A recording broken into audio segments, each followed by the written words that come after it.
Good morning, children. Continuing with chapter number 6, life processes, we were talking about human digestive system in the last class. Today we would be talking about process of nutrition in humans. Okay, we have already studied the human digestive system. Today we would be talking how they work. Okay, now digestion is breakdown of large food particles into smaller molecules. Digestion is of two types: physical digestion and chemical digestion. Physical digestion means just larger particles are broken down into smaller particles, and chemical digestion means there are some chemical changes along with the physical changes that is taking place in the food particles. Okay, physical digestion takes place by teeth and stomach. Chemical digestion takes place by enzymes and acids.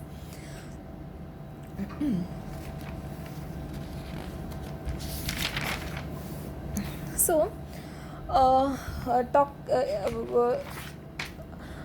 we were talking about the process of nutrition. Digestion is the first part of nutrition in humans, and absorption is the second. Okay, now absorption means the nutrients that are present from the digested food is absorbed by the alimentary canal or the digestive system. So that is absorption.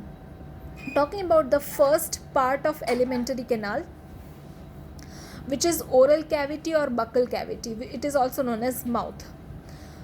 This oral cavity has three main parts: teeth, tongue, and salivary glands. Teeth is used for mastication. Mastication is a scientific name of chewing. What happens in mastication is large food particles are broken down into small food particles. Okay, so this is a form of physical digestion. Next is tongue. Tongue has two main digestive functions. First is taste, by the taste buds that are present throughout the tongue, and the other function is mixing of food with saliva. Okay, now this mixing of food is done by the help of muscles by which the tongue is made. Okay, so tongue has these two functions. Talking about salivary glands,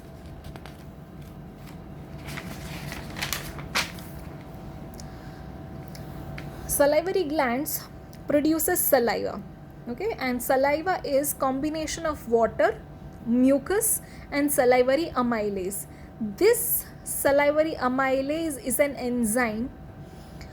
This salivary amylase, what does it do is it converts starch, which is a complex molecule, into sugar, which is a simple sugar. So amylase has done chemical digestion of conversion of starch into sugar. Okay, so this is the first enzyme that is used in the process of digestion.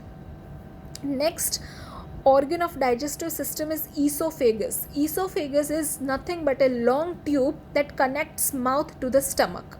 Okay, and it passes bolus through peristaltic movement. Now children, what is bolus? Bolus is chewed and moist ball of food that you gulp in one at one time. Okay, now what is peristalsis or peristaltic movement? It is rhythmic contraction of muscles of esophagus to push the food towards the stomach. This kind of movement is known as peristaltic movement. Okay, so the wall of esophagus is made up of muscles which contract and relax rhythmically in order to push the bolus forward. Okay, that means towards the stomach. So this is the function of esophagus. Talking about the third organ, which is stomach. Stomach is a highly muscular organ. It is a highly muscular organ and it is C-shaped. It has a very muscular wall that helps in churning and mixing of food. Okay, so the muscles of the stomach move in such a way that it helps in churning and mixing of food. Food is mixed with digestive juices that are produced by the stomach. The stomach contains gastric glands, and these gastric glands produces gastric juices. Gastric juices has three main components: pepsin, which is an enzyme that digests protein; HCl, hydrochloric acid, that activates pepsin. Pepsin requires an acidic medium in order to digest protein. So this HCl activates pepsin by giving it a acidic medium. And the gastric juice also contains mucus. Mucus protects the inner lining of stomach from the acidic condition. Okay, the acidic condition of HCl might damage the stomach lining and cells, and mucus protects the stomach lining from HCl's acidity. So the first enzyme for digestion was amylase in the mouth. The second enzyme is pepsin. Okay, now from stomach the food will move towards the small intestine, and there is this valve or muscles known as sphincter muscle at the end of stomach that guards or that allows the food to pass from the stomach into the small intestine. Okay, so let us see what happens in small intestine. In small intestine is the longest part of alimentary canal, and it is extensively coiled, and that is how such a long tube is situated in a very tiny space. Different organisms, depending upon their eating habits, have a different length of intestine. Say for example, herbivores have longer intestine and carnivores have smaller intestine. Okay, the reason why herbivores have longer intestine is because they feed completely on plants, and plants contain cellulose, and cellulose needs more time for digestion, and therefore their intestine is longer. And carnivores does not feed on plant, and therefore their digestion happens very quickly, and therefore it has smaller intestine. Here children, we are not talking about omnivores, we are talking about pure herbivores, say for example cow, or maybe pure carnivores, say for example tiger or lion. Okay, so coming back to small intestine. Inside the small intestine, complete digestion takes place. Okay, after small intestine, digestion will not take place. Okay, so complete digestion takes place in small intestine. After that, the absorption of the digested food particles starts in the small intestine. Okay, before small intestine, absorption was not happening, but from small intestine absorption takes place. Okay, talking about digestion in the small intestine happens with carbohydrates, proteins and fats. Small intestine receives the secretion from liver and pancreas. Okay, so liver and pancreas, if you remember, are secondary digestive organs, and they produces certain secretions that helps in the digestion. Okay, so talking about liver secretion, liver produces bile juice. This bile juice is alkaline in nature, and it contains bile salts. The function of bile salt is fat emulsification. In fat emulsification, what happens is larger fat globules are converted into very tiny small fat molecules. Okay, so this process where large fat molecules are converted into small fat molecules is known as fat emulsification, and it is done by bile salt, which is present in bile juice, which is secreted by liver. Okay, so talking about pancreatic secretion. Now pancreas is also an organ that produces pancreatic juices. The juices works only in alkaline condition.